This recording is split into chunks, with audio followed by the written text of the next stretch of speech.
Rick, you've just talked about how important practice has been. How'd you feel coming out of today's? Yeah, it was pretty good practice. I mean, got the point across. Plus we have, we play every other day, so you got to make sure that you guys have their energy. So you got to be careful how much you can do out there.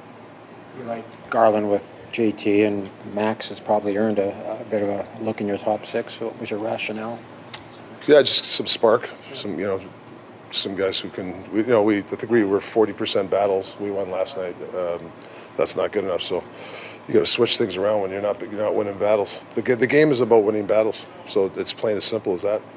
Say, be careful what you wish for, and you get the Avs tomorrow night. When you get McKinnon and those guys doing what they do. How big of a test is that, and how much do you welcome it after a game like last? Yeah, I mean, you got to play everybody. So to me, you're never scared of the schedule. You just play. Colorado's got some great players. They're going through some struggles too. They're starting to. I don't know if they're playing. I haven't really watched their team that much. I just worry about our team right now. You've talked about everything to get your players ready to play, Rick. A lot of it is incumbent upon the coaching staff, and more importantly, the players. Get ready. However you have to get ready to play, get ready. Are you still kind of flummoxed that it just hasn't come to fruition? Yeah, you get frustrated, but my job is to keep pounding away the right stuff. Like I said to you guys yesterday, we ice a couple of pucks when we shouldn't. It's just not the guy with the puck; it's the guy without the puck. You want the puck. We got guys. A couple of guys are straight-legged. They don't want the puck, so we ice it. I think they get a penalty. We get a penalty, or they end up scoring a goal because you just got to. I just feel like those plays. Is it focus? Is it not one? I don't know what it is. But when our team does it, we're a pretty good team. Hughes versus Makar is always marquee material. Is Quinn's game even maybe gone to another level when you look at some of the pillars you need to be as a good defenseman? Well, he has the puck a lot. That's a big part of his defense, and obviously he creates a lot for us, Huggy, just like Makar does for them. I mean, they're both terrific players. So the 4 or 5 guys who weren't engaged last night, do they know they're not engaged? Yeah, could be a couple other guys. Yeah, they know now. I hope on the drive home. I mean, that's what you're hoping. When guys go home, they're like, hey, man, I had a tough night, and I'm going to do something about it. Then driving home, say it wasn't me. Because if you have that, then you're in trouble. But, yeah, we have no problem here,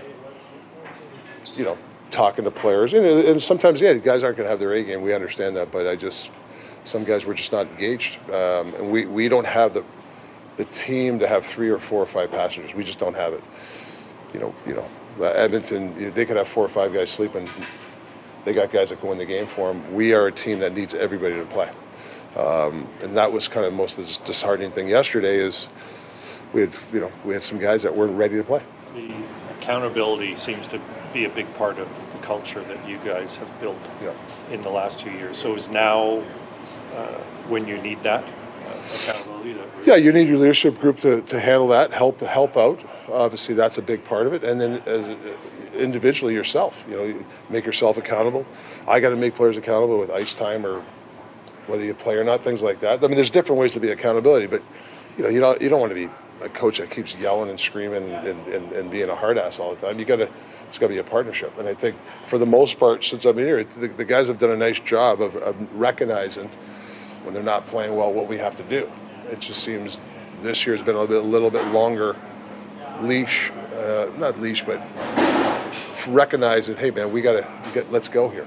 So you said it was part of your job to get there. How is that your job? How is that not just the player's responsibility? Well, there's different approaches, showing the video, having one-on-one talks, being stern sometimes, taking ice time. You got to have different ways of doing it, and hopefully you have a collection of players that they're partner with you. They understand that. So yeah, is there frustration? Yeah, but not the frustration where we're panicking. We're not panicking. We know the way we can play our team identity. I just have a tough time, like I said yesterday. You ice 4 or 5 pucks. Guys aren't ready when we do have a puck. We missed 2 the first couple of shifts. 2 12-foot passes. If we make a pass, we might get a play. So I don't know if that's not being ready to play. So that's just something that your internal clock, when game time, I got to know. Boston's D is going to back up. I'm going to get that puck in the neutral zone. I'm going to skate that puck inside the blue line. I'm going to make a play. I'm not just going to dump the puck in and not skate. I had a tough time that, especially in the first period where guys didn't understand the game plan. That's the frustration. Has that been an issue for you at all this year, or was that just kind of a one-off last night that the guys didn't stick to the game plan you laid out for? Well, I think this year there's been a lot of stuff. Demmer out, JT, and then Brock was hurt. Like, there's a lot of ins and outs. A lot of teams go through it. Don't get me wrong.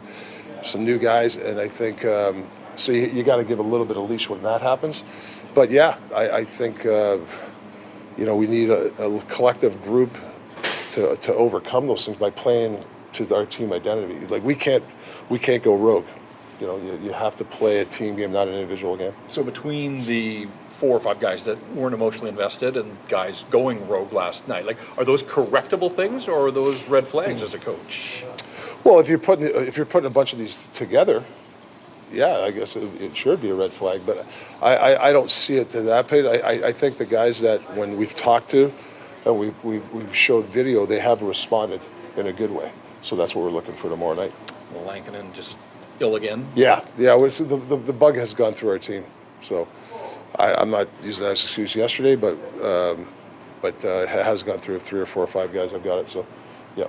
Do you expect he'll be available tomorrow? Or? I don't know. I don't think I'll talk to him if he's eaten. I don't know if he's had some food today. So be a tough ask, but I don't know. Rick, with Sasson, now it looks like based off the lines today that he's going to get that opportunity in the top 6. So what can you say about his development? Because he wasn't even part of the organization a year and a half ago. Yeah, I mean, you make most of your opportunity. That's what the NHL is all about. If you make the most, that's the way I look at it. He's doing a nice job. Even scoring a goal, but just moving his feet. That's the one thing that he's doing is moving his feet. What do you say to him, if he does get this opportunity in the top 6? Like, do you just tell him to play his game, or how do you? He has to play his game. Sometimes when guys go to a different line, it's the same thing when players play with Huggy. They find that they have to do something different. If he just stays with his identity, move his feet, play good defensive hockey, be good on the forecheck. If he just does that, he's got a better chance of being successful. He's going to try to dipsy doodle because you're on a line that has some offensive skill. That's when you get in trouble.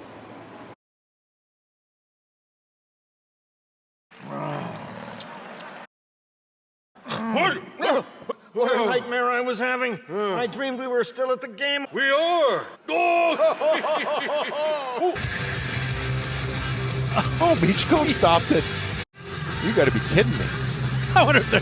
Did your mom win the 50-50? Yep. You think when you hear the crowd chanting his name? Yeah, it's pretty funny. I think he's a little sick of it.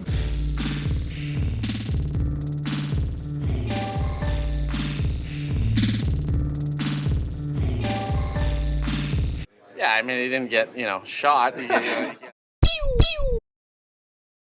Quinn, thanks for taking the time to come and sit down and chat with me today. Thank you. Thank you. Thank you.